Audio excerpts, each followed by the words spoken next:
madaxweynaha Jamhuuriyadda Federaalka ee Soomaaliya Mudane Xasan Sheekh Maxamuud ayaa sheegay in dhinacyada Soomaalida ay nabad ku wada noolaan karaan siyaasadda Islaamiga ahna ay tahay in aysan noqonin mid rabshadeed dimuqraadiyiinta dalkuna ay kori karto. Waa kan wareysi gaar ah oo la yeeshay jasiiradda The Guardian.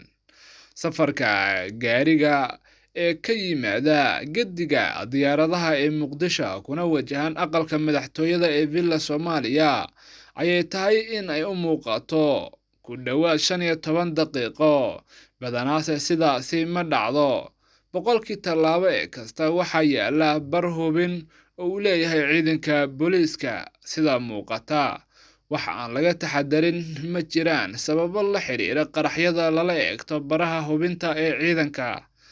Si looga fogaado habacsanaan amni ma jirin cid kale oo sii og booqashada observer marka laga reebo tiro yar oo ka mid ah kalkaaliyaasha madaxweynaha, waxaana ku nimid gaari Hilux nooca aan xabada karin oo u galbinaya gaari dul bannaan ah oo ay saaran yihiin 7 askari qorina ku dul rakiban yahay.